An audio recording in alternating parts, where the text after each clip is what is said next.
बिस्मिल्लाहिर्रहमानिर्रहीम। अस्सलाम वालेकुम। Welcome to my YouTube channel Novel Readers Hub. कैसे हैं आप सब लोग? किन किन शहरों में बहुत ज़्यादा गर्मी है? यहाँ इस्लामाबाद पिंडी में भी बहुत शदीद गर्मी है। आप बताएं आपके शहरों का मौसम कैसा है, कमेंट सेक्शन में मुझे बताएं। और आज हम जो नावल पढ़ेंगे वो है, मैंने पाकीज़ा डाइजेस्ट से लिया है ये नावल, घड़ियाँ मिलन की, फरहाना नाज मलिक का है। बहुत प्यारा कज़न बेस्ड ये नावल है, बहुत मज़ेदार सा फ़नी सा ये नावल है। तो कल का नावल आपको कैसा लगा वो भी मुझे ज़रूर बताइएगा कमेंट सेक्शन में। और आज फिर चलिए स्टार्ट करते हैं घड़ियाँ मिलन की बाय फरहाना नाज मलिक। एक तो गर्मी ने नास मारा हुआ था, ऊपर से उन सब की ना ख़त्म होने वाली शॉपिंग। चल चल के इरसा के तलवे भी जलने लगे थे और सोने पे सुहागा इस शहर का जाना माना ये जनाना बाज़ार, जिसकी गलियां थी या पेट की छोटी आंतें, गंजल और बेअंत। कहीं किसी गली का ख़ात्मा ही नहीं हो रहा था। दिमाग ठीक है तुम सबका? उन्हें चूड़ियों की दुकान में घुसते देखकर सब्र का पैमाना छलक ही गया। बेगानी शादी में अब्दुल्ला दीवाना, चूड़ियाँ पहनोगी तुम सब? जगह और हजूम का लिहाज किए बगैर वो हलक फाड़ कर धाड़ी थी। ना तो जरी बेगानी है और ना हम में से कोई अब्दुल्ला, चलो तुम भी। सहर ने उसे भी अंदर घसीट लिया। बड़ी सी दुकान थी मगर ख़वातीन का रश इतना कि तंग पड़ रही थी।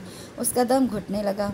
लगता है सारा शहर निकल आया चूड़ियाँ पहनाने वाले 10-15 मर्दों के सामने रखी लकड़ी की छोटी बेंचें और चौकियाँ, सब पर कब्जा था। अब हर कोई तुम्हारी तरह मुर्दा दिल तो नहीं हो सकता। नवेरा तो थी ही शौकीन मिजाज, तो आज 3 चढ़ाओ और घुस जाओ इस अखाड़े में जहाँ तिल धरने की जगह भी नहीं नज़र आ रही। लोग घुस गई। इरसा के गैरत दिलाने की देर थी। नवेरा मर्दानादार हुजूम चीरती एक बेंच पर बैठी 4 ख़वातीन के साथ आंधी तूफान की तरह इन 2 बेंचों की तरफ लपकी जो खाली हो चुकी थी। उसके पहलू में बैठी गज़ल ने मतवज्जा करने के लिए सरगोशियाना कोड इस्तेमाल किया, जिसे इस शोर में सुनने की सलाहियत उसमें फ़िलहाल नापैद थी। मजबूरन गज़ल को कोहनी मारनी पड़ी। क्या मुसीबत है? कोहनी सीधी पसलियों में जा खुबी थी। वो बिलबिलाकर चिल्लाई, ये बंदा देख। गज़ल ने जिस तरफ इशारा किया था इरसा फ़ौरन वहाँ मतवज्जा हुई। वो बंदा सहर को चूड़ियाँ दिखा रहा था। मुझे तो इसके सींग नज़र नहीं आए। देख चुकने के बाद उसने खासी बेजारी दिखाई। मैंने कब कहा उसके सींग हैं? गज़ल के तेवर चढ़ गए। बंदा देख तो ऐसे कहा जैसे कोई अजीबुल खलकत बंदा दिखाना चाह रही हो। गधी फिर से देख। इरसा ने फिर से देखा। है ना हॉलीवुड का हीरो? गज़ल ने बराबर में सरगोशियाँ जारी रखी। इरसा का इन्हमाक बढ़ा। कसम खाकर बताओ, अपनी पूरी ज़िंदगी में ऐसा हैंडसम देखा है कभी? इरसा ने जांच का मयार मज़ीद बढ़ाया। वाकई बंदा लाजवाब था। शॉर्टकट हेयर स्टाइल, हल्की हल्की दाढ़ी, गोरा सा शहद रंग आँखें। लग रहा है ना जैसे हॉलीवुड से उठकर यहाँ आ बैठा हो। दिमाग ख़राब है ना उसका जो हॉलीवुड को लात मारकर यहाँ चूड़ियाँ पहनाने आ बैठेगा। कोई मजबूरी होगी। अच्छा, मजबूर तो लग नहीं रहा। कपड़े भी कीमती लग रहे हैं और शक्ल तो। इरसा ने इस बार कानों में हकीकतन उंगलियां ठूंस दी। बदज़ौक़। गज़ल ने उसकी इस हरकत पर खासा बुरा मनाया। सहर लगी थी अभी भी चूड़ियाँ पसंद करने। अजीब अहमक है सहर। गज़ल एक बार फिर शुरू हुई। इतना शहज़ादा बंदा सामने बैठा है, ये उसके हाथ में हाथ देने की बजाय डब्बे खंगाल रही है। तुम बेहया होती जा रही हो। इरसा ने फ़ौरन दांत कचकचाकर ज़बानी तमगा नवाजा और गज़ल ने अगले ही पल बेहयाई का सबूत भी दे दिया। दफ़ा भी हो, आधे घंटे से सारी दुकान के डब्बे उतरवा लिए, चूड़ियाँ नहीं पहनी। हटो, हम पहले पहन लें। सहर को बाकायदा आगे धकेल कर गज़ल ना सिर्फ खुद उसकी जगह पर फिटी बल्कि इरसा का भी बाजू खींचकर बराबर के सीट लिया। मनहूस ना हो तो सहर और इरसा दोनों ने बदबदाहट की थी। ये वाली ठीक है, यहाँ वहाँ कुछ और देखे बिना गज़ल ने एक डब्बा मोहित की नज़र के सामने लहराया तो वो ताबेदारी से चूड़ियाँ थामने लगा। हाथ दिखाएं, अपना नाप का अंदाज़ा करना है। मोहित की फरमाइश खालिस पेशे का तकाजा थी। इरसा ने आंखें फाड़ डाली। गज़ल ने फटी आंखों को देखना तक गवारा ना किया और झट हाथ आगे कर दिया। और कबल इसके कि मोहित हाथ पकड़कर नाप का अंदाज़ा करता, गज़ल के पेट में धमोका पड़ा। उसका ढांचा हिल गया। आंखें निकालकर पीछे देखा। बेवफा कहीं की बेमुरवत। इससे पहले कि फराटे भरती ज़बान से ममनुआ अल्फाज निकलते, गज़ल हॉलीवुड हैंडसम पे तो हर्फ भेजती जब मारती उस पुरानी शनासा तक पहुंची। मौके का फ़ायदा उठाकर सहर दोबारा उसके पहलू से जा चिपकी। तब तक मोईद इरसा के सारे नक्श हिफ्स कर चुका था। पहले तुम पहन लो, मैं तो अभी पसंद कर रही हूँ। सहर की बात पर वो बदल कर पीछे हटी। मैं तो नहीं पहन रही। क्यों? तुम्हें बहुत शौक़ है अलग नजर आने का? सहर ने झाड़ पिलाई। जल्दी करो, पहनो। ये मेरे जैसी पहनो। हम दोनों का सूट भी एक जैसा है ना? आमना कहीं पास से नमूदार होकर चहकी, मगर वो कहना चाहती थी जल्दी पहनो, पहले ही बहुत देर हो गई है, मगर उसे कहने नहीं दिया गया। सहर ने उसका हाथ पकड़ के आगे किया। मोहित ने झट थाम दिया। ईर्षा के हर मसाम से शोले लपकने लगे। मैंने कहा ना मैंने नहीं पहनी। सहर पर तो जो गुस्सा था सो गुस्सा। इस जुमले से निकलती आग सरासर मोहित के लिए थी, जिससे वह झुलसा कम बहका ज़्यादा था। खूब दिल लगाकर हाथ को हाथ में कस लिया। सफ़ेद दूधिया लंबी लंबी उंगलियों से मुज़य्यन मखरूती हाथ, सही मानों में उसका दिल आ गया था। पहनाएं भई, क्या सोचने लगे। सवेरा पहन चुकी थी, अब बाकियों की तरह उसको अगली मंजिल जाने की जल्दी हो रही थी। मैं कह रही हूँ हाथ छोड़ो, मुझे नहीं पहनी। वो बाकायदा गुर्राई थी। मोहित का लुत्फ आ गया। चूड़ियाँ तो पहना दूँ, कहते ही मोहित ने आनन फाना नामना जैसी चूड़ियाँ उसके हाथ में चढ़ाईं। ईर्षा का सारा खून चेहरे पे जमा हो गया। खींचकर हाथ छुड़वाना चाहा तो मोहित ने मज़ीद कसकर पकड़ लिया। छुड़वा के दिखा दीजिए। दिलफरेब मुस्कुराहट होंठों पर बखेर कर उसने कहा तो आंखें भी शरारत से चमक उठी। मैं तुम्हें अरेस्ट करवा दूंगी। ईर्षा का दिल कर रहा था सारे डब्बे उसके सर पर दे मारे। वो मैं हो चुका हूँ आपकी आंखों में। इस बार ऐसा जवाब आया कि ईर्षा ने हाथ आज़ाद करवा ही लिया। निकलो यहाँ से, लानत भेजती हूँ इस दुकान पर। भिन्नाती खोलती वो सबसे पहले बाहर निकली थी। उसके पीछे सब निकल चुकी तो मोहित भी यावर की ओए ओए किधर पर कान धरे बगैर दिल की पुकार पे लब बाइक कहता बाहर को लपका। कदमों के निशान भी तो ढूंढने थे दिल ले जाने वाली के। ठीक 2 दिनों बाद वो फिर शॉपिंग मिशन पर थी। जो चीज़ें उस दिन रह गई थी वो आज खरीदने का इरादा था। और सबसे अच्छी बात, ईर्षा का मूड खुशगवार था। जब भी तो सब सिर्फ अपने ही नहीं बाकियों की शॉपिंग में भी दिलचस्पी ले रही थी। शुक्र है आज बादल हैं। उस दिन तो धूप ने खवार कर दिया था। एयर कंडीशनड शू शॉप का ग्लास डोर गिरती वो मुस्कुराते हुए अंदर दाखिल हुई थी। हम कितनी बेदर्द कौम है। शूज़ देखने के साथ साथ दिल के फपोले फोड़ने का काम भी जारी था। और एक अधेड़ उम्र खातून से पेमेंट के मामले पर बहस में उलझे मोहित पर यह आवाज़ रिमझिम की तरह बरसी। वो घूमकर आवाज़ वाली की तरफ मतवज्जा हुआ। वही 100% वही। मोहित के दिल में लड्डू फूटने लगे, आंखों में रोशनी सी भर गई। अबे जल्दी कर, पहले ही देर हो गई है। डैडी के फ़ोन पर फ़ोन आ रहे हैं। यावर आज भी साथ था। डैडी को मार गोली। हाय क्या जोशी जज्बात में मोहित को तो जुमले की संगीनी का एहसास नहीं हुआ, ताहम यावर भड़क गया। वो देख वो चूड़ियों वाली। मोहित के बिन पिए बेहोश होने का खदशा पैदा हुआ। यावर आंखें सकोड़ के चूड़ी वाली को देखने लगा। यार ये सारी की सारी बाजमात ही उठाती हैं, यावर ने सरगोशी में कहा। उसे भी माहौल में रंगीनी बढ़ती महसूस हुई। लगता है इन्हें शॉपिंग के अलावा और कोई काम नहीं होगा। मोहित ने यूं जोर देकर लड़कियों की हिमायत की जैसे उनसे गहरे मरासिम हो। जब मिली दुकानों में मिली। यावर ने मुंह बनाकर नया नुक्ता उठाया। हो ना हो इनमें से किसी एक की शादी है। आई थिंक यही चूड़ियों वाली सबसे आगे रहती है, इसी की होगी। तेरे मुँह में खाक। मोहित के दिल पर घूंसा पड़ा था। यावर को क्या पता चूड़ियों वाली गुज़श्ता 2 रातों से उसके ख्वाबो ख्याल दिलो दिमाग की मालिक बनकर उसे शल कर चुकी है। चल पूछ लेते हैं क्या लेना है। मोहित ने कदम आगे बढ़ा दिए। मैं नहीं। यावर ने ज़िद्दी बच्चों की तरह पाँव फर्श पर चिपका लिए। उस दिन जो तुमने अपना किरदार पेश किया था वो भूली नहीं होंगी। यही तो मैं चाहता हूँ। मोहित मुस्कुराने लगा। बच्चू, जो जूते वो खरीदने लगी हैं वही सर पर पड़ेंगे। मोहित को आगे बढ़ते देखकर यावर ने धमकाना फ़र्ज समझा, मगर वहाँ परवाह किसे थी। वो जब उनके नज़दीक पहुँचा वहाँ बहस झगड़ा बनने लगी थी। मैं यही जूती लूँगी। ईर्षा के लहजे में कतियत थी। मोहित ने बगा और उसकी पसंद शुदा जूती देखी। ऊंची हील के कोट शूज़ जो आगे से लंबी नोक वाले थे। मरो तुम गज़ल भिन्नाई, जब भी लेना अपने मुंह के जैसे ही लेना।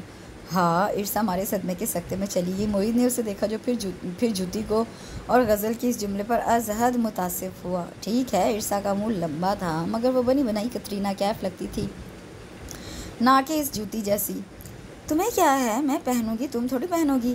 कोई काम की लो जिसकी शक्ल भी हो। इसकी तो हील इतनी ऊंची से, ऊपर से चोंच देखो पूरी हुदहुद जितनी और जैसी। तो मैंने इसे पहनकर डांस थोड़ी करना है। वो बदू जंग जारी थी। अरूज पर भी पहुंच जाती अगर मोहित वही जूती निकालकर सामने ना रख देता। पहन कर देख लें, उसने ताज़ीमन कहा था। तुम गज़ल की बात पर पहले ही दिमाग भरा हुआ था। मोहित को देख कर तो वो उलट ही गई। जी। मोहित ने ताज़ीम नहीं छोड़ी। अरे अपालो, बाकियों में खुलबुली मच गई। उस दिन तुम चूड़ियाँ पहना रहे थे, आज जूते। नवेरा को उसकी मौजूदगी हजम नहीं हो रही थी। जी बस आजी का आलम ही और था। और निगाह दौड़ा कर जुमले का इख्तिताम किया। अल्लाह का करम है। अल्लाह का करम है या तुम हमारी बू सूंघते फिर रहे हो। ईर्षा को जहर लग रहा था वो। देखिए ये ज़्यादती है। मैं कोई कुत्ता हूँ। मोहित ने मुंह फैला लिया। यावर की दबी दबी हंसी करीब ही गूंजी, यानी वो भी तितलियों की बहस से फैज़याब हो चुका था। आप दिल को दिल से राह होना कह सकती हैं, क्यों दिमाग ठीक है तुम्हारा? आप हर बात में दिमाग तक क्यों पहुंच जाती हैं? मोहित के सवाल पर में संजीदगी थी। दिल तक भी पहुंच जाया करें, ये सिर्फ सोचने पर इत्तेफाक किया क्योंकि उसके अपने दिमाग का प्रॉब्लम है। सहन ने मुस्कुराकर इतला पहुंचाई। ईर्षा ने आओ देखा न था और हाथ जड़ा। मुझे जूते नहीं लेने, वो वापसी के लिए तैयार थी। हमेशा तुम रंग में भंग डालती हो। नवेरा गज़ल दोनों के मूड ऑफ हो गए। वो कह भी सच रही थी। ईर्षा ने होठ भींच ली और नाजायज़ जूते खरीदने पर राज़ी हो गए जो उसे पसंद आए। वो बड़े निकले, दूसरा नंबर उसके नंबर से भी छोटा। मजबूरन उसे मज़ीद देखने पड़े और मोईद जिस जानफिशानी से उसके पैरों के लिए जूते निकाल कर रख रहा था, अगर शिराजी पैलेस का कोई फ़र्द इधर आ टपकता तो बेहोश ही हो जाता। अभी यावर बेहोश होने के चक्कर में था। जरी के मायों में जितनी रौनक थी उससे कहीं ज़्यादा गर्मी, और गर्मी से ईर्षा की जानी दुश्मनी थी। आज की तकरीब की मुनासबत से उसने ज़ोरदार और जर्द और सब्ज़ इम्तिजाज की कुर्ती और लहंगा पहन रखा था। शोल्डर कट बालों में बेहद खूबसूरत परांदा, कानों में आवेज़े हल्की लिपस्टिक। अगर सब कज़न्स के साथ मम्मी का भी खौफ ना होता तो वो सब कुछ उतार आती। शादी करने का तुम्हें इतना चाव चढ़ा था, रुक नहीं सकती थी? इतनी गर्मी है, मेहमान पिघल जाएंगे। माइयों के सूट में पीली बहार बनी जरी ने दांत नकोस डाले उसके मुंह बसोरने पर। क्यों कहती हो? अल्लाह अल्लाह करके तो हो रही है, 3 बार डिले हो चुकी है। जरी की खुशी की उसके हर अंदाज से जाहिर थी। मुझे कोई सोने हीरे में तोल कर ले जाना चाहिए। मैं फिर भी गर्मी में शादी नहीं करूंगी। ईर्षा अपना ये इरादा वक्तन फ़वक्तन नशर करती रहती थी। मकसद मम्मी के कानों तक ले जाना था, क्योंकि अथॉरिटी वही थी। गर्मी को भूल कर देखा जाता तो माइयों का फंक्शन खुशियों भरा रंग बिरंगा था। यूँ तो कॉलेज में वो कज़न्स ही आपस में दोस्ती थी। ग्रुप इतना बड़ा था कि किसी और को दोस्त बनाने की ज़रूरत महसूस हुई ना गुंजाइश थी। मगर जरी स्कूलिंग लेवल से इस ग्रुप का हिस्सा थी। वो बिल्कुल वैसी थी जैसी वो थी। देखने वाले उसे भी उनकी कज़न ही समझ लेते और वो सब उसे बताती भी अपनी कज़न ही थी। जरी का रिश्ता 5 साल से तय था अपने किसी दूर दराज कज़न के साथ। कई रुकावटों के बाद शादी होना करार पाई तो उन सब की खुशी जरी से दुगनी हो गई। यूँ महसूस हो रहा था जैसे उनके अपने घर की शादी हो। सबके घर वाले भी पूरे एहतमाम के साथ शरीक थे। वो सारी कज़न्स थोड़े से रद्दोबदल के साथ एक ही किस्म का ड्रेस पहने हुई थी और उसके अलावा कोई भी अपने ड्रेस के हाथों तंग नहीं हो रही थी। उसकी वजह यह थी कि इस किस्म का लिबास पहली मर्तबा पहना था। उसके मम्मी डैडी 2 साल पहले नॉर्वे से पाकिस्तान के इस छोटे से शहर में मुस्तकिल तौर पर शिफ्ट हुए थे, क्योंकि दादा वो यहीं आबाद थे और डैडी के बाकी बहन भाई भी। ईर्षा की तबीयत इन खतूत पर हुई थी कि इसे यहाँ आने और रहने पर कतई एतराज़ ना हुआ। मगर बहरहाल अक्सर बातों पर वो नाक भूँ भी चढ़ाती रहती थी, जैसा कि इस वक्त वो बेहाल हो रही थी। दूल्हा वाले भी आ चुके थे। खैर से जरी की फैमिली पाकिस्तान के तूल और अर्ज़ में फैली हुई थी। माइयों की इस तकरीब में भी बाहर के लोग खाल खाल नज़र आ रहे थे। जरी की मम्मा अक्सर तो पकड़ पकड़ कर इनसे मिलवा चुकी थी। ये मेरी फ़लाँ कज़न, ये मेरी मुमानी की जिठानी, ये मेरे खालू के फ़लाँ साले की मिसेज़। उन सबको अंदाज़ा हो गया था एक किस्म का जंजाल पूरा है यहाँ भी। माइयों की रस्मों के दौरान दिल खोल कर हल्ला गुल्ला हुआ। वो खामखा उकताई शक्ल बनाए जरी के सजे सजाई झूले से दूर एक तरफ बैठी रही। मिठाई की दिलदादा जरी ने मुँह फाड़ फाड़ कर मिठाई खाई थी और शायद वाहिद दुल्हन थी जो मुस्कुरा कर रसगुल्ले वसूल कर रही थी। अब घर ना चले, नवेरा भी शायद थक चुकी थी। उसके करीब आकर बैठी तो उसने थके लहजे में कहा, क्यों? नवेरा ने फ़ौरन तेवरी चढ़ाई। क्यों क्या मतलब? इतनी रात हो रही है, मुझे तो जमाइयाँ आ रही हैं। उसे वाकई नींद आ रही थी। मगर हम तो यहाँ रहेंगे। नवेरा इसी वजह से मुतमईन थी। सवाल ही पैदा नहीं होता मैं यहाँ रहूँ। मुझे अपने बिस्तर के बगैर भागो, उठो। ईर्षा की बात मुकम्मल होने से पहले नवेरा चीख मारकर सरपट भागी। ईर्षा नाफहम अंदाज में कभी नवेरा को देखती और कभी इर्द गिर्द। क्यों भागी? जब अचानक ही आमना ने अपने उपटन में लिथड़े हुए हाथ आकर उसके मुंह पर मल दी और वो साकत बैठी की बैठी रह गई। अब लग रही हो माइयों की तकरीब का मरकज़ी किरदार। आमना की हंसी का साथ गज़ल सहर वगैरह नहीं जरी के भी बहुत से रिश्तेदारों ने दिया तो वो जैसे होश में आ गई। आमना को तो दांत पीस कर अपने ख़तरनाक अज़ाइम की पेशगी इतला दी और भाग कर उपटन के थाल में दोनों हाथों को डुबकियां दे आई। मगर आमना हिफाजती जोन में चली गई। वो भी अंधाधुंध उस सिमत भागी। बरामदा, फिर लाउंज और उसके बाद सामने से आते मोईद की बाहों में। उपटन लगे हाथ मोईद के सफ़ेद कुर्ते पर नक्शो निगारी कर गए थे, मगर परवाह किसे थी? वो तो आसमानी तोहफे की तरह उसे संभाले एकटुक देखे जा रहा था, जिसकी सच धज आज उसको क्या से क्या बना गई थी। तमीज़ नहीं है आपको? पहली बार वो उस दर्जा घबराई मोईद से दूर हटकर खजालत से बोली तो मोईद को हंसी आ गई। एक तो चोरी, ऊपर से सीना जोरी। ये जुमला उससे दिल चुराने के इल्ज़ाम में इस गंभीरता से कहा कि इरसा को नज़र ही चुरानी पड़ी। और फिर मोहित ने कुर्ते का हशर देखा, उल्टा चोर कोतवाल को डांटे। कुर्ता वाकई काबिल दीद हो गया था। आप मेरे रास्ते में आ रहे थे, बेशक कसूर उसका था, मगर खुशी खुशी तस्लीम क्यों कर लेती। आप मेरे रास्ते में आ रही थी। मोईद ने भी ठोस लहजा इख्तियार किया। जी नहीं, आप फिर मान लेना। मुबहम मुस्कुराहट से जाकर वो बड़ी आजी से बोला था। क्या? वो बेसाख्ता हैरान हुई। हम दोनों के रास्ते एक हैं। जो अपनायत, नरमी व आराफ्तगी मोईद के इस जुमले में थी, बिना किसी वास्ते के इरसा के दिल को छू गई। शाटअप हत्तल मकदूर लहजे को सख्त बनाया, मगर आवाज़ की लर्जिश बेकाबू रही। मोईद की रोशन मुस्कुराती पैगाम देती निगाहें बर्दाश्त से बाहर हुई तो वो उल्टे कदमों भागी और दरवाजे तक पहुँचते पहुँचते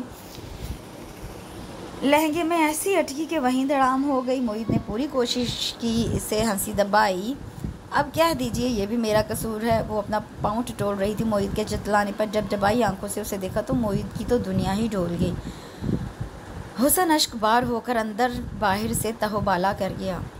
लाएं, मुझे दिखाएं कुछ ज़्यादा, नज़दीक मत आएं। वो भरकर चीखी थी। मोईद बेबसी से थम गया। फिर किस बहादुरी के साथ वो पाँव का दर्द भुलाए मोईद के सामने से उठ गई। मोईद अंदाज़ा लगा सकता था सिर्फ उसको दिखाने की खातिर ये हिम्मत और वक़ार कायम रखा इरसा ने, वरना पाँव की हालत ख़राब थी। देखो, जर्री के दिमाग में कुछ समा ही नहीं रहा था। गहरी सांस देकर खुद को नए सिरे से ताज़ा दम करके वो फिर से आहिस्ता आहिस्ता कहने लगा। आम सी है, लेकिन सब में खड़ी हो तो सबसे ख़ास लगती है। ये क्या बात हुई? जरी ने मुंह बनाया। ये तो मैं अपने बारे में भी कह सकती हूँ कि आम सी हूँ, मगर सबके बीच ख़ास लगती हूँ। मोईद हवा निकले गुब्बारे की तरह हो गया। ये तो तुम कह रही हो ना, तुम्हारा मियाँ कहे तब मानेंगे ना। यावर भी दोस्त की मदद के लिए वहीं मौजूद था। यूँ भी जॉइंट फैमिली सिस्टम था। यावर उसके चचा का बेटा था और वो सब एक साथ रहते थे। जरी रिश्ते में मोईद की दूर की खाला होती थी और शादी के बाद आज अपने मियाँ के साथ उनके घर दावत खाने आई तो मौका मुफीद जानकर मोईद उससे इरसा के हस्ब नसब की बाबत पूछने लगा। क्योंकि वो उसकी शादी पर आई थी तो यकीनन जरी वाकिफ़ होगी, मगर जरी ऐसी कौन जहन के एक भी क्लू नहीं समझ रही थी। कोई नाम तो होगा उसका, यकीनन होगा, मगर मुझे नहीं पता। मोईद जच हो गया। शाबाश है भांजे, इसे कहते हैं अंधा इश्क। जरी ने तमसखर उड़ाया। तो तुम किस लिए हो? हेल्प करो ना। यावर को दोस्त की बेबसी पर तरस आ रहा था। देखो, वो जब हंसती है तो भी रेड रेड हो जाती है और जब गुस्से में होती है तो भी। अच्छा, आगे जरी अब पूरी इन्वॉल्वमेंट से मुतवज्जा हुई। गुस्से में ज़्यादा प्यारी लगती है। अंदाज़ ऐसा था जैसे वो सामने खड़ी हो। इसके अलावा जरी पर झुंझलाहट सवार होने लगी। फॉरनर लगती है। उस रात लहंगे से झगड़ कर चल रही थी जैसे कभी ना पहना हो। अब जरी की उलझन कुछ और बड़ी। जहन में एक शबीह झलक दिखाई। पाँव भी मुड़ गया था उसका। मुझे लगता है उसके बाद वो तुम्हारी शादी में भी नहीं आई, ज़ख्मी हो गई थी शायद। इरसा, जरी ने बिलाकर चहकर छत हिला डाली। मोईद हवंकों की तरह उसे देखने लगा। वो मारा। जरी पहुंच गई मंजिल तक। यावर यूँ लंबा होकर लेट गया जैसे काम बन गया हो। इरसा ही है मेरी दोस्त कतरीना कैफ, हम उसको बोलते हैं। जरी का जोश देखने वाला था। नहीं, उससे प्यारी है। मोईद हल्का फुल्का हो गया। अब इतने भी नहीं। जरी की आंखों में शरारत थी। मेरे भांजे, तुमने तो मेरा जी खुश कर दिया। मैं अभी आपा को बताती हूँ। मोईद के रोकने तक उसकी मम्मा को बताने के लिए वो बाहर जा चुकी थी। मोईद बेचारगी से यावर को देखकर रह गया। मुबारक हो। यावर के अंदाज में शरारत थी। मोईद को ऐसी शर्म आई कि उसे छुपाने के लिए यावर पर कुशन बरसा दिए। वो हंस कर कैच करता रहा और फिर सब कुछ आनन फानन हो गया। लड़कियों को देखने भालने का मौका क्या मिलता। बड़ों ने भी एक के बाद दूसरी बार सोचते कि जहमत गवारा नहीं की और खुशी खुशी कबूलियत की मोहर लगा दी। ऐसा आसमान से उतरा हुआ रिश्ता है ना। इरसा के आंसू खुश्क होने के का नाम नहीं ले रहे थे। कोई कह सकता है मेरे माँ बाप 24 साल यूरोप में रह के आए हैं, इकलौती बेटी का रिश्ता करने में कंजर्वेटिव नैरो माइंडेड होने का प्रूफ दिया। मुझसे पूछना तो क्या, बताना भी गवारा नहीं किया। बाकी सब उसके गम में बराबर की शरीक थी। इरसा का यूँ रिश्ता तय हो जाने से उन्हें अपना भी मुस्तकबिल मखदूश नज़र आने लगा था। सारे बड़े एक दूसरे के रंग में रंगे हुए थे। और फिर खरबूजे को देखकर खरबूजा रंग भी तो पकड़ता है। सबके साथ यही सलूक करेंगे सोचकर ही नवेरा की आंखों के आगे अंधेरा छाने लगता। मेरी बच्ची बहुत खुश रहेगी, बहुत कदरदान फैमिली है, लड़का तो हीरा है। मुगैरा ने फरते जोश से उसे भींच लिया था। इतना खुश इरसा ने उन्हें पहले कभी नहीं देखा था। और पता है कर्नल साहब, तुम्हारी डैडी के पुराने वाकफ़कार निकले। क्यों निकले? उसके दिल से आह निकली थी। कॉलेज में एक साथ होते थे। मुगैरा यूँ खुश हो रही थी जैसे उस वाकफियत में उनका हाथ हो। हीरे की चमक ऐसी थी कि सबकी आंखें चुंधे आ गई। बेटी राजी है या नहीं, हीरा उसको तो दिखा दे, ये सोच किसी के दिमाग में नहीं आई। सहर बराबर उसके आंसू पूछ रही थी। मैंने उस हीरे को तो मज़ा चखा देना है। एक बार शादी तो हो जाने दो। ईर्षा ने मुंह पर हाथ फेरा। ये 100% जरी की करनी है। आमना का जरी पर जोर चल रहा था। ईर्षा भी जरी से बदगुमान थी। बड़ा खूबसूरत दिन था। हर चीज़ उसे अपने साथ झूमती गाती इठलाती महसूस हो रही थी। इसे कहते हैं किस्मत। हींग लगी ना फटकड़ी और काम भी बन गया। यावर ने उसकी फ़ख्र इंबसार से चमकती आंखें देखकर कहा। हींग और फटकड़ी लगती या ना, उसे यकीन था कि फ़ैसला उसके हक़ में होगा। आखिर कमी क्या थी उसमें? आला ख़ानदान, काबिल तारीफ़ शख्सियत और बेहतरीन जॉब। इतनी जल्दी हाँ कर दी? ना सोच ले कि मोहलत मांगी, ना तेरे किरदार की जांच के लिए हर कारे दौड़ाए। कसम ले लो लड़की में कोई नुक्स होगा। दिल ही दिल में मोहित को नज़र ना लगने की दुआएं देने के साथ साथ हस्बे आदत यावर ने छेड़ कर नाक में दम भी किया हुआ था। तू जल रहा है? उसने इस छेड़खानी का कतई बुरा नहीं मनाया था, बराबर मुस्कुराता रहा। अभी भी वक्त है। लड़की वालों ने नहीं सोचा, तू सोच ले। उन्होंने तेरे बारे में तहकीक नहीं कराई तो तू करा ले। बात के पछताने से बेहतर है सच बात कहूँ, दाल में कुछ काला काला ज़रूर है। जब भी तो जल कर तेरा बोनट काला नज़र आ रहा है। बजाय मेरी खुशी में खुश होने के तू मेरा कलेजा जला रहा है। बिलाखिर बर्दाश्त ने उसका साथ छोड़ दिया। यावर को खरी खरी सुनाने के बाद अब वो अकेला बिस्तर पर दराज हुआ। ईर्षा को ख्यालों में कहाँ नहीं लिए फिर रहा था। कुछ भी हो मेरी जान, लगन सच्ची थी, नीयत साफ थी कि बिना ब्रेकर के तुम मेरी होने लगी। क्या कहूँ, खुशी से मर जाने को दिल कर रहा है। ख्यालों में वारिद हुई ईर्षा को मखमूर निगाहों की कैद में रखते हुए बेचारगी से खुद कलामी करता रहा। ईर्षा के दिनों रात कनूतियत की नज़र हो रहे थे। इतना बड़ा फैसला उसकी मर्जी और ख्वाहिश के बगैर हो गया था। उसे मम्मी डैडी तो क्या, खुद से वाबस्ता है रिश्ता दुश्मन लगने लगा। नवेरा लोगों की कंपनी में बैठना तर्क कर दिया और जब देखो कमरा बंद किए खुद साख्ता सोग मनाती नज़र आती। मेरा ख्याल है लड़का दिखाने का इंतज़ाम करती हूँ। इतना खूबसूरत है, इतना सजीला है ना, मेरा भांजा के देखकर सारे एतराज़ भूल जाएगी। अभी गमज़दा तन्हाई पसंद हो गई है, फिर खुशी के हमारे पागल हो जाएगी कि तन्हाई में मोहित को सोचना ज़्यादा अच्छा लगेगा। जरी की बात से सब ने इत्तफाक किया। यूँ जरी की कोशिशों और उन सब की ख्वाहिश के मुताबिक मोहित की दावत ख़ास हो ही गई। ये ट्रॉली मैं ले जाऊंगी। अनवार इक़साम के लवाज़मात से भरी ट्रॉली देखते हुए वो दबा दबा सा चीखी। नहीं मैं, गज़ल ने दांत घिस डाले इतना सा कहने में। मुझे नहीं पसंद ये फजूल हरकतें। वो ठन गई। पहले कौन सा तुम्हारी पसंद, ख्वाहिश और मर्ज़ी के मुताबिक काम हो रहा है? सहर ने भिन्नाकर तंज उछाला। शराफत के साथ ट्रॉली के सीट कर ले जाओ। वो बेचारा इंतज़ार में जम गया होगा। ईर्षा ठंडी आँख खींचती ट्रॉली के पास आई। मान, नवेरा और आमना पूरी सांसों को बेकाबू छोड़े किचन में दाखिल हुई। तुम्हें क्या हुआ? गज़ल ने मुंह बिगाड़ा दोनों को देखकर। वो असल में आमना से बोला ही नहीं गया।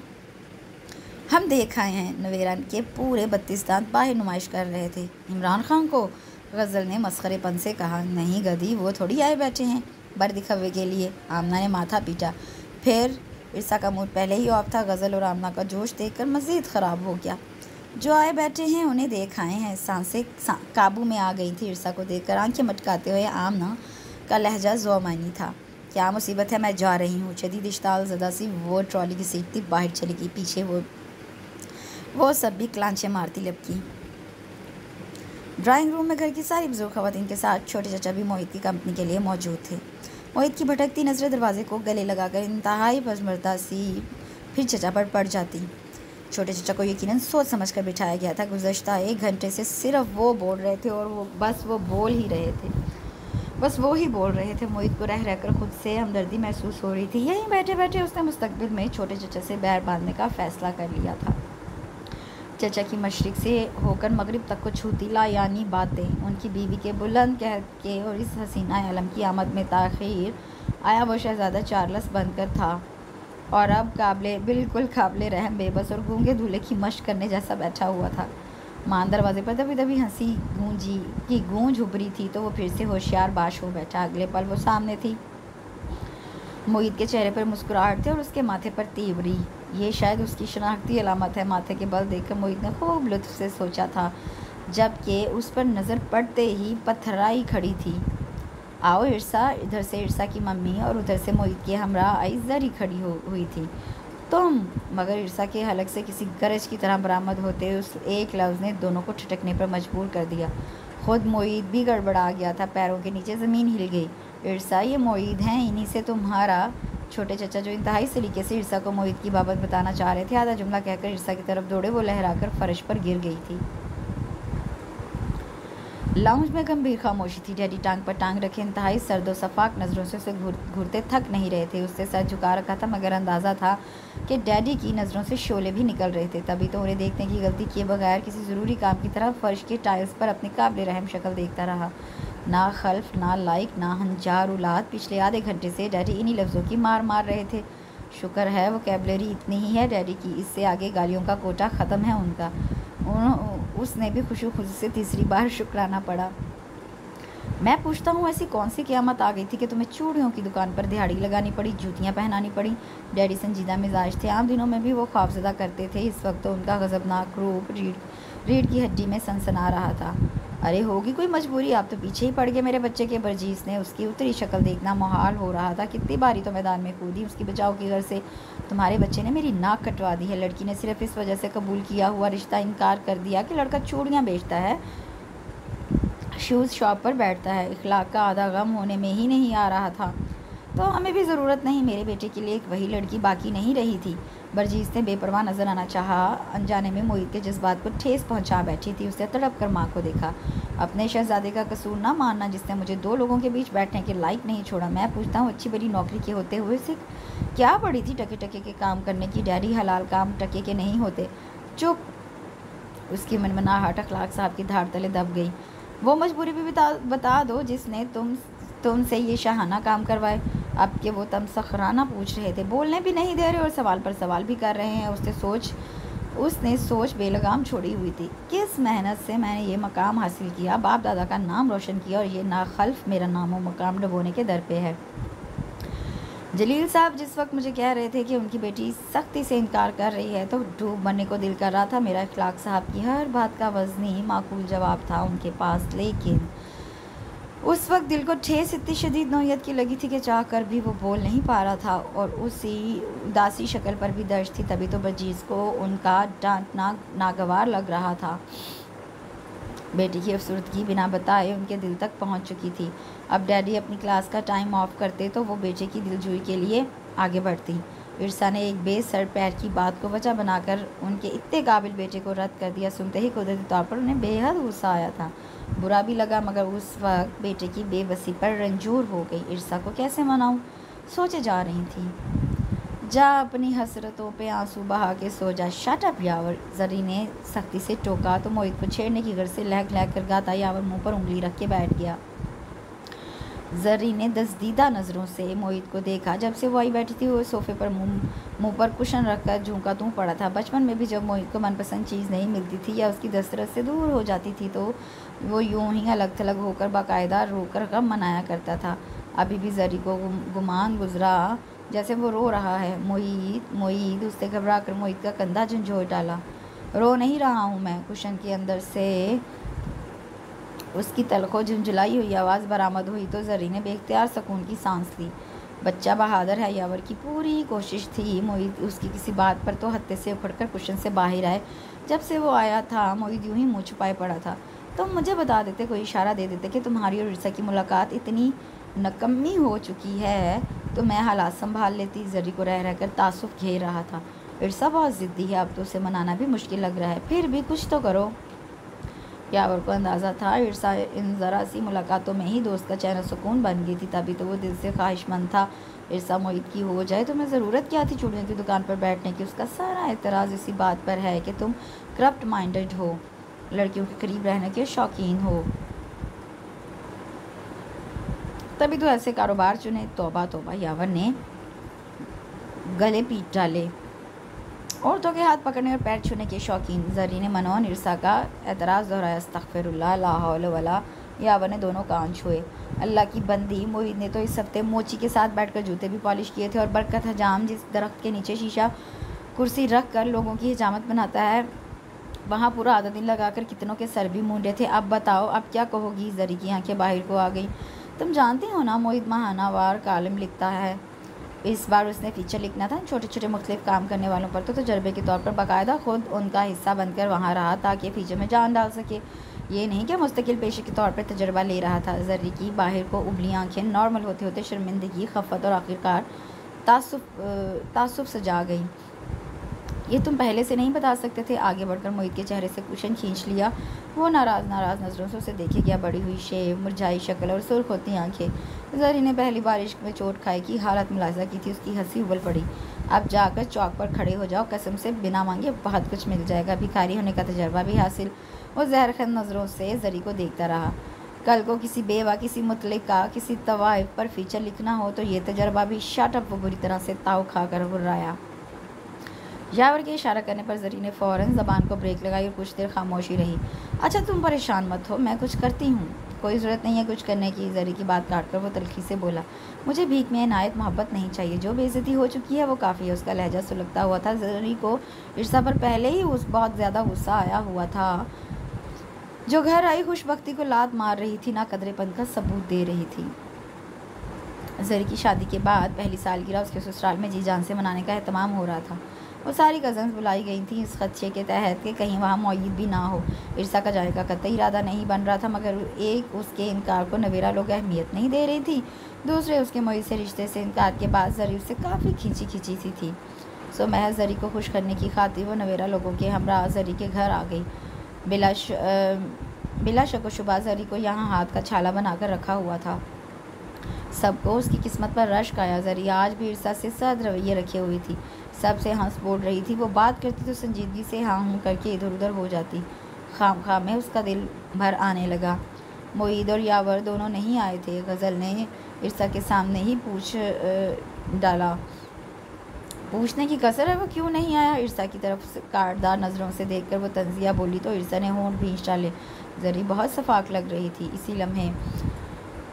फिर वो खुद ही अलग थलग जाकर बैठ गई। जरी ने कब केक काटा, सब ने कितना एंजॉय किया उसकी बला से। वो तो आ जाने पर कर आदि होती रही। जरी तो चलो बेरुखी बरत रही थी। उसकी कज़न्स क्यों यहाँ आकर उसे फरामोश कर गई थी। ख्याल आते ही उसका दिल फिर से भारी हो गया और आंसू भी बहने को बेताब हो गया। अचानक केक पीस से सजी प्लेट उसके सामने आ गई। इतना प्यारा सा चेहरा और उस पर यह मोटी मोटी उदासी। वो उसके करीब बैठ गई थी। इर्सा संभल कर सीधी हुई। बिल्कुल भी सूट नहीं कर रही। उन्होंने प्लेट उसके हाथ में थमा दी। नहीं आंटी आप लें, मैं वो लेने पर मुतामिल थी, मगर आंटी देखकर मुतमईन हो गई। मैंने वहीं से देखा तुम अकेली बैठी हुई हो और तुमने केक भी नहीं लिया। मैं स्पेशली तुम्हारे लिए लाई। थैंक्स उसे कहना पड़ा। मोहित की मम्मी के यूँ करीब आप बैठने से वो अच्छी खासी मुस्तरिब हो गई थी, मगर यूँ उठकर चले जाना भी नामुनासिब और तहजीब के ख़िलाफ़ था, जबकि वो मुकम्मल तौर पर लंबी बात करने के मूड में लग रही थी। क्या बात है बेटा, इतनी चुप क्यों है? जरी से नाराज़ी है क्या? नहीं आंटी, वो फौरी बोल उठी। एक्चुअली कुछ तबीयत ठीक नहीं, आने को दिल नहीं कर रहा था। कहने के साथ ही उसने यहाँ वहाँ देखना भी जारी रखा, मगर कोई भी मदद के लिए आसपास नज़र ना आया। आने को तो मेरा भी दिल नहीं कर रहा था। आंटी बड़ी फुर्सत से आई बैठी थी। एक तो मोहित की तबीयत ख़राब थी, आंटी ने कुनखियों से देखा, वो पहलू बदलने पर मजबूर हुई थी। दूसरे मेरा अपना मूड भी नहीं बन रहा था, लेकिन बहुत से काम महज दूसरों को खुश रखने के लिए करने पड़ जाते हैं, चाहे दिल राज़ी हो या ना हो। धीमे लहजे में आंटी कह रही थी। वो सर झुकाए सुनती रही, क्योंकि ज़िंदगी का मकसद ही यही होता है, दूसरों को खुश रखकर खुश रहना। वो न जाने क्यों ये साबित करना चाह रही थी। इर्सा को उनकी मौजूदगी पहले ही बेसकून कर रही थी और फिर उनकी ये मुबहम गुफ्तगू से कोफ्त सी होने लगी। बाज़-औक़ात आँख जो देखती है वो सच नहीं होती, हो भी सही तो दिल के इत्मीनान की खातिर बात सुलझा लेनी चाहिए। आंटी का इशारा किस जानिब था समझते उससे सर झुका लिया। मोहित के लिए तुम्हारा इनकार सिर्फ तुम्हारा फैसला है, तुम्हारे घर वालों का नहीं। इतने लोग एक तरफ और सिर्फ एक दूसरी तरफ हो तो ऑटोमेटिकली लगता है मेजॉरिटी का फैसला ठीक होगा। जो एक है वो गलत भी हो सकता है। वो कहना चाहती थी जो एक है वो हमेशा गलत नहीं हो सकता, लेकिन आंटी बोलती जा रही थी मौका दिए बगैर, और इन्हें टोक कर अपनी बात करना उसे अदब के मनाफी लगा। अलबत्ता अगरचे माथे पर तीवरियाँ सब कह रही थी। इतनी सख्ती से इनकार समझ से बालातर है, जबकि बिल्कुल मामूली हो, जबकि बात बिल्कुल मामूली, वजह बिल्कुल मामूली हो। वो तड़प सी गई। हर लड़की का हाथ पकड़कर दबा कर चूड़ियाँ पहनाने का बहाना करना मामूली वजह है। तुम्हें कोई और पसंद है? अब की आंटी ने यकीनन ठोस वजह जाननी चाहिए थी, मगर उसका हौसला यहीं तक था। Aunty please. सॉरी बेटा, वो कुछ खफीफ हो गई। मुझे लगा तुम्हारे इनकार के पीछे शायद ये वजह हो। ऐसा कुछ नहीं है। वो उसे काफ़ी बुरा लगा। मां जरी की कज़न्स आंटी को ढूंढती इधर आ गई। आंटी उससे अलविदाई कलमात कहते उनके साथ चली गई। इरसा ने दूर तक उन्हें देखा। अगर कोई ना बताता कि ये मोईद की मामा है तो यही समझती कि मोईद की बड़ी बहन है। ना सिर्फ जिस्मानी लिहाज से बल्कि मिजाजन भी वो काबिल तारीफ़ थी। मोईद का रिश्ता कबूल हो जाने के बाद जरी ने उसके सामने उनकी तारीफ़ के डोंगरे बरसा बरसा कर सर खा डाला था। बकौल उसके लड़कियों में लड़की बन जाती हैं और ख़ानदान की हर लड़की उनकी बहू बनने की ख्वाहिशमंद थी। लिहाजा बकौल जरी इरसा अपने आप को खुशकिस्मत तस्वुर करे कि वो आपा की बहू बन रही है। ये सारी बातें अब अचानक इरसा के दिमाग में दस्तक देने लगी। क्यों देने लगी थी? हमारे घबराहट के वो केक की प्लेट वहीं रखकर नवीरा के पीछे लड़की जो अल्लाह अल्लाह करके नज़र आ गई थी। उसके बाद बजीज़ मुतअद्दिद बार उनके घर गई। बजीज़ इतनी नामखूब बज़दासन जो खुश इखलाक थी कि इरसा की मम्मी मुगैरा समेत सब बड़े तो उनके परिस्तार हुए ही, नवेरा लोग भी उनके गीत गाने लगी। बजीज़ आंटी आती तो जैसे सबके चेहरों पर रौनक आ जाती। पहले पहले इरसा को उनकी आमद खटकी, मगर बिल्कुल ना महसूस तरीके से वो भी उनके इखलाक की गर्विदा हो ही गई। इस दौरान किसी ने यह जानने की कोशिश भी नहीं की कि बजीज़ की आमद खैर क्यों होती है। उन्हें देखकर मुगैरा की बैठे बैठाए ठंडी आँखें निकल जाती। एक अच्छा रिश्ता इरसा की बेवकूफ़ी की नज़र करके वो जितना पछताती कम था। बजीज़ इरसा से तो प्यार और शफ़क़त से मिलती ही थी। इरसा ने नोटिस किया गज़ल से मिलते हुए भी उनके अंदाज़ में वालेहानापन और गर्मजोशी सी आ जाती। अपना वहम जानकर इरसा ने इस ख्याल को छिटकना भी चाहा, मगर एक शाम गज़ल जब अपने ननिहाल गई हुई थी और बजीज़ आई बैठी थी, उनका बार बार भाई गज़ल नहीं है तो मज़ा भी नहीं आ रहा, या गज़ल होती तो क्या बात होती थी। और वो गज़ल के हाथ की चाय बहुत याद आ रही है। जैसे जुमलों ने गोया इरसा के वहम को यकीन की शक्ल दे दी। उसे बजीज़ के जाने के बाद भी गज़ल से जलन महसूस होती रही। उस रोज़ वो सब काफ़ी दिनों बाद कॉलेज स्लिप लेने की गर्ज से आई थी। मौसम में हब्स और घुटन थी। इरसा को खामखा नामालूम सी घबराहट होने लगी।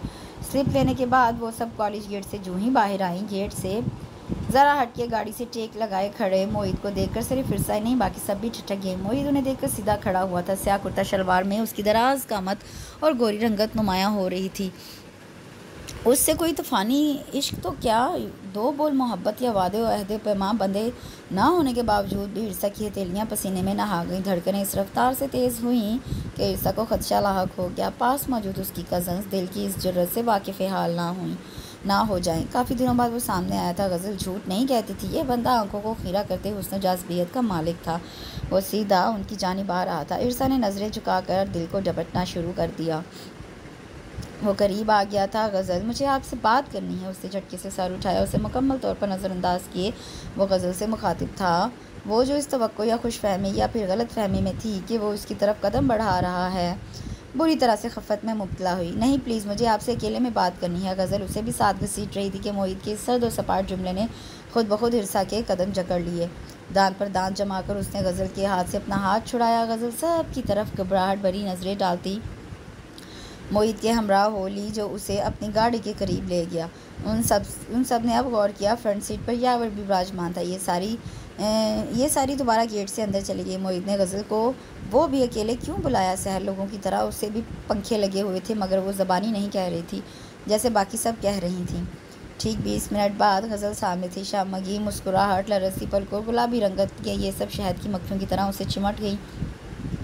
कुछ नहीं कह रहे थे। सबके पूछने पर उसकी ज़बान से बस यही बरामद हो रहा था, तो अनार ऐसे ही बन आई। सब नाराज़ होने को आ गई। ओके, गज़ल ने हथियार फेंक दिए। बात कर रहे थे रिश्ता डालने की। सर झुकाकर नहायत शर्मीले लहजे में उसने गोया बम फोड़ा। इन सब को उस धमाके से क्या फ़र्क पड़ना था? इरसा ने अपनी मर्ज़ी से इस रिश्ते से हाथ धोए थे, सो इरसा की फ़िक्र किसे होनी थी? सब उस बात पर कि वो अपालो अभी भी उनके ख़ानदान का हिस्सा बनने जा रहा है हा हू करने लगी। ट्रीट तक तय हो गई। एक वो थी जिसकी समातें गज़ल के किए बम ब्लास्ट से धुआं हो रही थी, ना जाने क्यों। और फिर जिस शाम बरजीस आंटी गज़ल के पोषण में जरी, मोईद के डैडी और 2-4 और मर्दों के साथ रिश्ता डालने गई, उसी रात मुगैरा भी उसके सामने आ बैठी। तुम्हारे डैडी तुम्हारी वजह से बहुत परेशान है। तुमने मोईद के रिश्ते से इनकार करके तकलीफ़ ही ऐसी पहुंचाई। वो सर झुकाए दांत पीछे बैठी रही। अपनी हमकाना हरकत पर अब मलाल करने के सिवा और कोई चारा भी ना था। अपने खामखा की ज़िद के हाथों उसने माँ बाप को भी बदनामी बख्शी थी। आज गज़ल का रिश्ता तय हो गया। माँ बाप के फैसले पर सर झुकाकर उसने फर्माबरदार औलाद होने का सुख दिया सबको। मम्मी शायद उसे भगो भगो कर मारने आई थी। तुम्हारे डैडी को तो आज चुप लगी हुई थी। अल्लाह गज़ल का नसीब अच्छा करे, हमें इससे कैसा हसद करना, बस तुम्हारी बेवकूफ़ी अजियत देती है। बिना लिहाज मुरवत किए मम्मी उससे उसका क्या किया बार बार याद दिलाकर उसे नए सिरे से शर्मिंदगी के समंदर में गर्क कर रही थी। मम्मी थी ही ऐसी, कोई भी गलती कोई भी कसूर बड़ी मुश्किल से माफ़ करने वाली। हाकिम मिजाज, इसी वजह से तो वो आसानी से बजीज आंटी की तरफ माइल हो गई थी। तुम्हें मालूम होगा पिछले हफ्ते जो तुम्हारा रिश्ता आया था, मैं और तुम्हारे डैडी उनसे खुश हैं। पिछली बार से सबक सीखते हुए अब मैं तुम्हारी मर्ज़ी लेने आई बैठी हूँ। ऐसा ना हो इस दफ़ा भी शर्मिंदगी नसीब में आए। मम्मी तो सुतीलेपन का सबूत दे रही थी। मम्मी एक तो पहले ही दिल भरा हुआ था, ऊपर से मम्मी का रूखा सख्त लहजा बेसाख्ता उसकी सिसकियाँ निकल गईं। बहते आंसू मम्मी को भी पिघला गए। उन्होंने फ़ौरन उसे गले से लगाया था। जैसा आप कहेंगी मैं वैसा करूँगी। जो रिश्ता आपने कबूल किया मैंने किया, लेकिन आप मुझे माफ़ कर दें मम्मी, मुझसे नाराज़ मत हो प्लीज़। मम्मी के सीने से लगी वो तादे रोती रही। गज़ल के चेहरे पर धनक बिखरी हुई थी। बरजीस आंटी और उनके ख़ानदान के बाकी लोग उसे अंगूठी पहनाने आ रहे थे। आज नवेरा लोग गज़ल के कानों में खुसर खुसर कर रही थी, क्या कहकर छेड़ रही थी। वो सबसे लाताल्लुक़ हुई अलग थलग बैठी थी। बरजीस आंटी, जरी, मोईद, यावर और ख़ानदान के बाकी मर्दों ख़वातीन मुकर्ररा वक्त पर पहुंची तो जैसे हलचल सी मच गई। इरसा की नज़रें लाशौरी तौर पर मोईद का अहाता किए हुई थी। वो आज भी ब्लैक टू पीस में था। सच धज तो यावर की भी देखने वाली थी। वो भी उसके होंठों पर सजी मुस्तकिल मुस्कुराहट। मोईद बिना किसी का लिहाज किए बगैर संजीदा और बेतासुर नज़रों से इरसा को देखे जा रहा था, इस मुस्तकिल मिजाजी से कि उसे खुद को भी घबराहट होने लगी। चोर नज़रों से कभी गज़ल को देखती, कभी सहर आमना को, तो कभी खुद पर मकनातीस की तरह नज़रें चिपकाए मोईद को। क्या हो रहा है इसको, पागल हो रहा है क्या? वो दिल ही दिल में जुज़बुज़ का शिकार थी। फिर गज़ल को अंगूठी पहनाई गई। मोईद की मम्मी ने यह फरीज़ा निभाया था। देखते हुए इरसा की आंखें बिला वजह चिलमिलाने लगी। यक बयक आंखों को धुंधले लपेट लिया था। चार इतराफ मुबारक सलामत की आवाज़ें थी।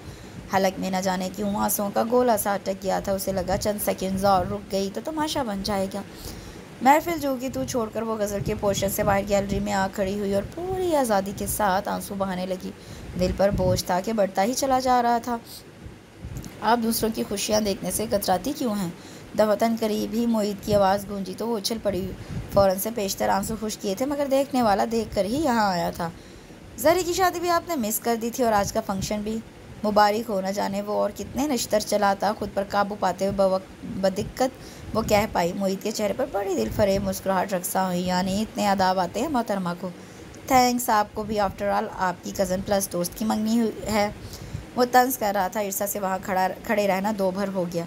अपने पोर्शन के दरवाजे तक जाने के लिए उसे मोईद की साइड से होकर गुजरना था, और वो था कि पूरी गैलरी में फैल कर खड़ा था। एक्सक्यूज़ भी, मुझे जाना है। आखिर कब तक बर्दाश्त करती? मोईद के करीब से गुजरते हुए कहा तो वो साइड मार के खड़ा हो गया। आपने अच्छा नहीं किया मेरे साथ। वो जब बिल्कुल पास आ गई, मोईद के गहरे लहजे में दुख अयां भी कर दिया। इरसा ने ज़ख्मी नज़रों से उसे देखा। मोईद पहले भी इन्हीं नज़रों का असीर हुआ था। आज तो दुनिया ही लुटा बैठा। हर दम गुस्सा, झुंझुलाहट, खुदसरी के जज्बों भरी आंखों में आज आंसू ही नहीं, बहुत से और पैगाम भी थे जिन्हें उस ज़रा की ज़रा देखने में वो अजबर कर चुका था। इरसा, हमसे नहीं हो सकती ये मुशक्क़त। ना तुम्हारी सास नंदों को फ़िक्र, ना तुम्हें शौक़। लेके हमें पैसे थमा दिए कि दुल्हन की शॉपिंग खुद करो। हम तो जैसे वेले हैं ना। सरतापा चादर में गुम इरसा के पास आते ही नवेरा ने दिल का दर्द रो दिया। क्या तो वो ठीक रही थी। तारीख तय हो जाने के बाद गज़ल को बरजीस आंटी, जरी या मोईद के कुछ और कज़न्स आए रोज़ शॉपिंग पर ले जाती। कभी ज्वेलरी पसंद हो रही है तो कभी मलबूसात। बरजीस आंटी ने हर बार इरसा को भी ले जाना चाहा, मगर वो साफ गोई से मना कर देती। एक तो दिल दुखता था, ऊपर से एहसास कमतरी का झोंके लगाता था कि कैसे गज़ल को अहमियत दी जा रही है। और एक उसकी सास और नंदे थी नादीदा किस्म की, एक बार भी ज़ाहिर नहीं हुई। तारीख तय होते वक्त भी इरसा को उनका दीदार ना हो सका। पता नहीं यतीम है, अकेला है। जले दिल के साथ उसने अपने होने वाले मजाजी खुदा के मुतालिक सोचा। और अब जब शॉपिंग हो रही थी तो सास नंदे अभी भी पर्दे में रहीं। चारों तरफ से उसको अजियत ही मिल रही थी। मम्मी डैडी ने उसकी शादी की तारीख वही तय कर दी जो गज़ल की थी। उस पर वो जितना मोतरज़ हुई किसी ने अहम न जाना। वो खुद से तहैया कर चुकी थी कि उसकी शादी पहले हुई तो वो गज़ल की शादी में नहीं आएगी, मगर किस्मत रुचि हुई थी शायद। गज़ल और उसे एक दिन दुल्हन बनना था, और अब शॉपिंग की सारी जिम्मेदारी नवेरा, सहर, आमना लोगों पर आ गई थी। खुद जब देखो चूं चूं का मुरब्बा बनी, कभी चादर में बेहोश होकर, कभी किसी कोने में सजी हो। हमें सज़ा मिली हुई है बाज़ारों में रूलने की। आमना भी नवेरा की हमनवा थी, वजूह की तो साकत पड़ी रही। अच्छा अब उठ के अपना वेडिंग ड्रेस तो तुम देख लो। सहर ने करीब आकर चादर खींची और हाथ से पकड़कर उठाने लगी कि चीख सी निकल गई। हाय, इतनी गर्म यक बयक उसकी शक्ल तफक्कुरात से सज गई। आमना, नवेरा ये तो जल रही है बुखार से। अगले पल सारे घर को परेशानी लाहक हो गई। 15 दिन बाद शादी थी और दुल्हन साहिबा नीम बेहोश।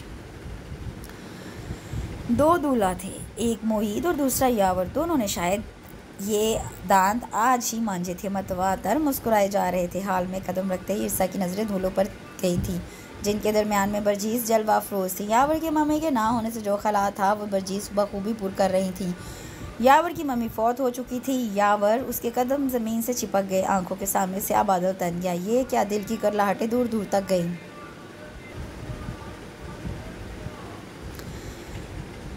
मम्मी, डैडी, आपने ये क्या कर दिया? उसका चेहरा धुआं धुआं हो रहा था। उसके इस्तकबाल के लिए अपनी जगह से खड़े मोहित को यहाँ से नज़र आ गया। वो आज उसे दुनिया की सबसे हसीन दुल्हन लग रही थी।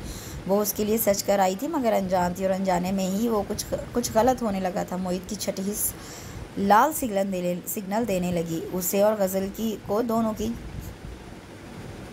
की चमचियाँ थामे धूलों तक ले जा रही थीं। कुछ देर कबल जिस दिल में खुशी ना सही वसवसे खदशे नाच रहे थे, अब वहाँ सन्नाटे के सिवा कुछ नहीं था। वो यावर को अपने दूल्हा के तौर पर तस्वर नहीं कर रही थी, कर भी नहीं सकती थी। उसे ताहयात मोईद से, बर्जीस आंटी से नज़रें चुरा कर नहीं जीना था, मगर ऐसा हो रहा था। छोटी खाला उसे पंडाल में मोईद के करीब ले गई। मोईद के पहलू में बिठाने लगी कि वो कसमसाई। क्या है, बैठना नहीं है क्या? खाला ने बाआवाज़ बुलंद हंसी के साथ कहा। उधर गज़ल बैठ भी चुकी थी अपने दूल्हा यावर के पहलू में, जिसने बड़ी चाह से गज़ल को अपनाया था, और गज़ल भी फ़ख्र बसात से उसकी हुई थी। यहाँ उसके हलक से फंसी फंसी गैर यकीनी आवाज़ बरामद हुई। तो कहाँ बैठना है? खाला अभी भी छेड़ कर बोली। नवेरा, सहर, आमना झट से मंजर का हिस्सा बनी।